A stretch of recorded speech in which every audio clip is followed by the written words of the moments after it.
ಸ್ನೇಹಿತರೆ, ಎಲ್ಲರಿಗೂ ನಮಸ್ಕಾರ.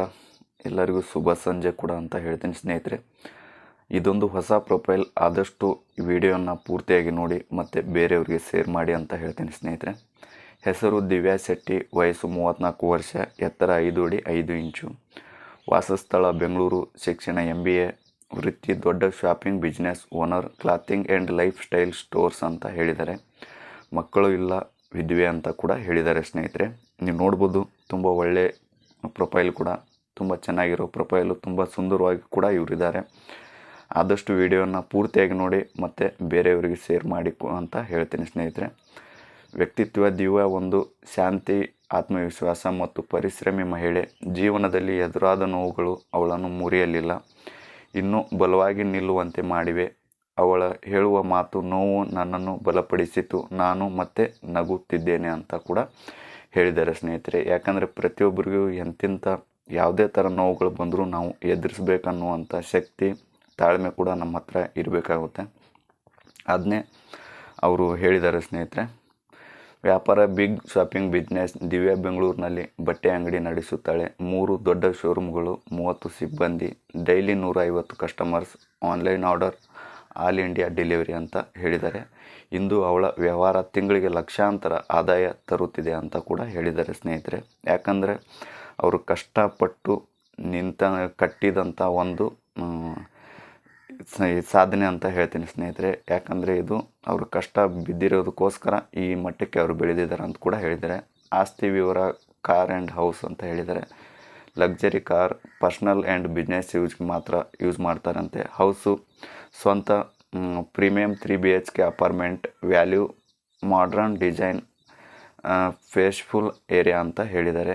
ಈ ಎಲ್ಲವೂ ಅವಳ ಸ್ವಂತ ಪರಿಶ್ರಮದ ಫಲ ಅಂತ ಕೂಡ ಹೇಳಿದ್ದಾರೆ. ಸ್ನೇಹಿತರೆ, ಯಾಕಂದರೆ ಅವರು ಇಷ್ಟೆಲ್ಲ ಸಾಧನೆ ಮಾಡಬೇಕಂದ್ರೆ ತುಂಬ ಕಷ್ಟ ಬಿದ್ದಿದ್ದಾರೆ ಅಂತ ಕೂಡ ಹೇಳಿದ್ದಾರೆ.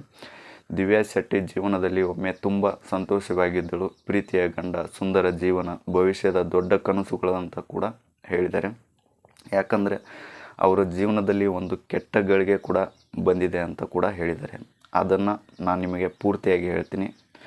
ವಿಡಿಯೋನ ಪೂರ್ತಿಯಾಗಿ ನೋಡಿ ಅಂತ ನಾನು ಹೇಳ್ತೀನಿ. ಸ್ನೇಹಿತರೆ, ಯಾಕಂದರೆ ಪ್ರತಿಯೊಂದು ಹೆಣ್ಣಿಗೂ ಒಂದೊಂದು ಘಟನೆ ಇದ್ದೇ ಇರುತ್ತೆ. ಆದರೆ ಒಂದು ದಿನ ಅವಳು ಜೀವನವನ್ನು ಸಂಪೂರ್ಣವಾಗಿ ಬದಲಿಸಿದ ಘಟನೆ ನಡೆಯಿತು ಅಂತ ಹೇಳಿದ್ದಾರೆ. ಅವಳು ಗಂಡ ಆಕಸ್ಮಿಕವಾಗಿ ನಿಧನರಾದರು. ಆ ಕ್ಷಣದಲ್ಲಿ ಅವಳಿಗೆ ಜಗತ್ತೇ ಕುಸಿದಂತಾಯಿತು ಅಂತ ಕೂಡ ಹೇಳಿದ್ದಾರೆ. ಯಾಕಂದರೆ ಪ್ರತಿಯೊಂದು ಹೆಣ್ಣಿಗೆ ಗಂಡನೇ ದೊಡ್ಡ ಆಸರೆ ಆಗಿರ್ತಾರೆ. ಸ್ನೇಹಿತರೆ, ಯಾಕಂದರೆ ಅವರೇ ಇಲ್ಲದಾಗ ಅವರನ್ನು ಪ್ರೀತಿಸುವ ಗಂಡನೇ ನಿಧನ ಹೊಂದಿದ್ರು ಅಂತ ಕೂಡ ಹೇಳಿದ್ದಾರೆ. ಮಕ್ಕಳಿಲ್ಲ, ಅವಳ ಜೊತೆ ನಿಲ್ಲುವರೂ ಇಲ್ಲ. ಮನೆ ಮೌನದಿಂದ ತುಂಬಿತು. ಮೊದಲು ಕೆಲವು ದಿನಗಳ ಅವಳು ಮಾತನಾಡುವುದನ್ನೇ ನಿಲ್ಲಿಸಿಬಿಟ್ಟಳು. ಆಕೆ ದಿನವಿಡೀ ಮೌನ, ರಾತ್ರಿ ತುಂಬ ಕಣ್ಣೀರು ಅಂತ ಹೇಳಿದ್ದಾರೆ. ಯಾಕಂದರೆ ಮೊದಲಿನ ಹಳೆಯ ನೆನಪುಗಳನ್ನು ಎಲ್ಲ ಮೆಲುಕು ಹಾಕ್ತಾ ಅವರು ಒಂದು ನೋವನ್ನು ಮತ್ತು ಒಂದು ಡಿಪ್ರೆಷನ್ ಕೂಡ ಹೇಳ್ಬೋದು, ಆ ಥರ ಆಗಿರುತ್ತೆ ಅಂತ ಹೇಳಿದ್ದಾರೆ. ಸ್ನೇಹಿತರೆ, ನನ್ನ ಜೀವನ ಅಷ್ಟೇನಾ, ನಾನು ಮುಂದೆ ಹೇಗೆ ಬದುಕಲಿ, ಈ ಪ್ರಶ್ನೆಗಳು ಅವಳ ಮನಸ್ಸನ್ನು ಕಾಡುತ್ತಿದ್ದವು. ಆದರೆ ಕಷ್ಟಗಳು ಅಲ್ಲೇ ನಿಂತಿಲ್ಲ. ಸಂಬಂಧಿಕರು ದೂರವಾದರು, ಸಹಾಯ ಮಾಡುವವರು ಇಲ್ಲ, ಸಮಾಜದ ಕಟುವಾದ ಮಾತುಗಳು, ಈಗೋ ಅವಳ ಜೀವನ ಮುಗೀತು ಅನ್ನುವವರು ಕೂಡ ಇದ್ರಂತೆ. ಯಾಕಂದರೆ ಯಾರೇ ಕಷ್ಟದಲ್ಲಿದ್ದರೆ ಸ್ವಲ್ಪ ದಿನ ನೋಡ್ತಾರೆ. ಸ್ನೇಹಿತರೆ, ಆಮೇಲೆ ಎಲ್ಲರೂ ಇದೇನಾ ಜೀವನ, ನಾವು ಪದೇ ಪದೇ ಸಹಾಯ ಮಾಡೋಕ್ಕಾಗಲ್ಲ ಅಂತ ಕೈ ಬಿಟ್ಬಿಡ್ತಾರೆ. ಈ ಮಾತುಗಳು ಅವಳ ಮನಸ್ಸನ್ನು ಮುರಿದವು. ಕೆಲ ದಿನಗಳಲ್ಲಿ ಆರ್ಥಿಕ ಸಮಸ್ಯೆಗಳು ಕೂಡ ಶುರುವಾಯಿತು. ಹಣದ ಕೊರತೆ, ಒಂಟಿತನ, ಭಯ. ಕೆಲ ದಿನಗಳ ಅವಳು ಸರಿಯಾಗಿ ಊಟ ಕೂಡ ಮಾಡಲಿಲ್ಲ ಅಂತ ಹೇಳ್ತಾರೆ. ಯಾಕಂದರೆ ಸ್ನೇಹಿತರೆ, ಮನಸ್ಸಿಗೆ ನೆಮ್ಮದಿ, ಶಾಂತಿ ಇದ್ದಾಗ ಮಾತ್ರ ಮನುಷ್ಯ ಊಟ ಕೂಡ ಮಾಡೋಕ್ಕಾಗೋದು, ಇಲ್ಲಾಂದರೆ ಶಾಂತಿಯಾಗಿ ಕೂಡ ಇರೋಕ್ಕಾಗೋದು. ನಾನು ಸೋಲುವುದಿಲ್ಲ, ನಾನು ಮತ್ತೆ ಎದ್ದು ನಿಲ್ಲುತ್ತೇನೆ. ಅವಳಿಗೆ ಬಟ್ಟೆಗಳ ಮೇಲೆ ಆಸಕ್ತಿ ಇತ್ತು. ಅದನ್ನೇ ಅವಳು ತನ್ನ ಬದುಕಿನ ಮಾರ್ಗ ಮಾಡಿಕೊಂಡಳು. ಅವಳ ಸಣ್ಣ ಮಟ್ಟದಲ್ಲಿ ಶಾಪ್ ಬಿಸ್ನೆಸ್ ಆರಂಭಿಸಿದರು ಅಂತ ಕೂಡ ಹೇಳಿದ್ದಾರೆ. ಅವರಿಗೆ ಬಟ್ಟೆಯ ಮೇಲೆ ಮೋಹ ಇತ್ತು.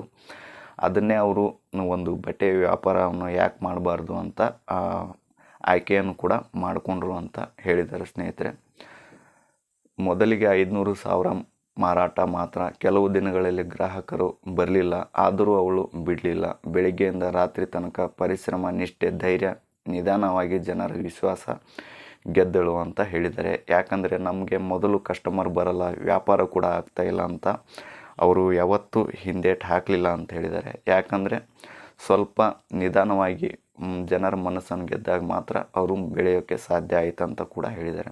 ಇಂದು 3 ದೊಡ್ಡ ಸ್ಟೋರ್ಸ್, 30 ಸ್ಟಾಫ್, ನೂರಾರು ಕಸ್ಟಮರ್, ಸ್ವಂತ ಕಾರು, ಸ್ವಂತ ಮನೆ, ಒಮ್ಮೆ ಊಟಕ್ಕೂ ಕಷ್ಟಪಟ್ಟವಳು ಇಂದು ಯಶಸ್ವಿ ಮತ್ತು ಸ್ವತಂತ್ರ ಮಹಿಳೆ ಆಗಿದ್ದಾಳೆ ಅಂತ ಕೂಡ ಹೇಳಿದ್ದಾರೆ ಸ್ನೇಹಿತರೆ. ಯಾಕಂದರೆ ಪ್ರತಿ ಶ್ರಮ ಮತ್ತು ಫಲ ಇದ್ದರೆ ಮಾತ್ರ ಜೀವನ. ಆದರೂ ಅವಳ ಧೈರ್ಯದಲ್ಲಿ ಒಂದು ಮೌನ ಆಸೆ ಇದೆ. ನನ್ನ ಜೊತೆ ಜೀವನವನ್ನು ಹಂಚಿಕೊಳ್ಳುವ, ನನ್ನ ನೋವನ್ನು ಅರ್ಥ ಮಾಡಿಕೊಳ್ಳುವ ಒಬ್ಬ ಸಂಗಾತಿ ಸಿಗುತ್ತಾನ ಅನ್ನುವಂಥ ಒಂದು ಭರವಸೆಯಲ್ಲಿ ಅವರು ಇನ್ನೂ ಕೂಡ ಬದುಕ್ತಾ ಇದ್ದಾರೆ ಮತ್ತು ಜೀವನ ನಡೆಸ್ತಾ ಇದ್ದಾರೆ ಅಂತ ಕೂಡ ಹೇಳಿದ್ದಾರೆ ಸ್ನೇಹಿತರೆ. ನೋಡ್ಬೋದು ನೀವು, ತುಂಬ ಕಷ್ಟಪಟ್ಟಿರುವಂಥ ಮಹಿಳೆ.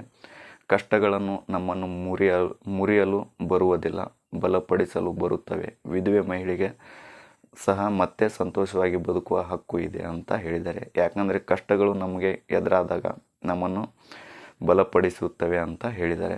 2ನೇ ಮದುವೆಗಾಗಿ ನಿರೀಕ್ಷೆ. ದಿವ್ಯಾ ಹುಡುಕುತ್ತಿರುವವರ ಹುಡುಗನಿಗೆ ವಯಸ್ಸು 37ರಿಂದ 45 ವರ್ಷದ ಒಳಗೆ ಇರಬೇಕಂತ ಹೇಳಿದ್ದಾರೆ. ಒಳ್ಳೆಯ ಮನಸ್ಸಿನ ವ್ಯಕ್ತಿ, ಅವಳನ್ನು ಅರ್ಥ ಮಾಡಿಕೊಳ್ಳುವವರು, ಗೌರವ ಮತ್ತು ಬೆಂಬಲ ನೀಡುವವರು. ಹಣ ಮುಖ್ಯವಲ್ಲ, ಪ್ರೀತಿ ಮತ್ತು ಮನಃಶಾಂತಿ ಮುಖ್ಯ ಅಂತ ಹೇಳಿದ್ದಾರೆ ಸ್ನೇಹಿತರೆ. ಯಾವುದೇ ಜಾತಿ ಆದರೂ ಪರವಾಗಿಲ್ಲ ಅಂತ ಹೇಳಿದ್ದಾರೆ. ಸ್ನೇಹಿತರೆ, ನಿಮಗೆ ನಿಮ್ಮ ಅನಿಸಿಕೆಗಳನ್ನು ಲೈಕ್, ಶೇರ್, ಕಮೆಂಟ್ ಮೂಲಕ ತಿಳಿಸಿ ಮತ್ತು ನಮ್ಮ ಚಾನಲ್ ಸಬ್ಸ್ಕ್ರೈಬ್ ಮಾಡಿಕೊಳ್ಳಿ. ಈ ವಿಡಿಯೋ ಒಂದು ಹೆಣ್ಣಿಗೆ ಸ್ಫೂರ್ತಿಯಾಗಲಿ, ಹೆಣ್ಣು ಮಕ್ಕಳನ್ನು ಗೌರವಿಸಿ ಅಂತ ಹೇಳ್ತೀನಿ ಸ್ನೇಹಿತರೆ. ಆದಷ್ಟು ನಮ್ಮ ಚಾನಲಿನ ಜಾಯ್ನಿಂಗ್ ತಗೊಳ್ಳಿ ಅಂತ ನಾನು ಹೇಳ್ತೀನಿ. ಆದಷ್ಟು ಬೇರೆಯವ್ರಿಗೆ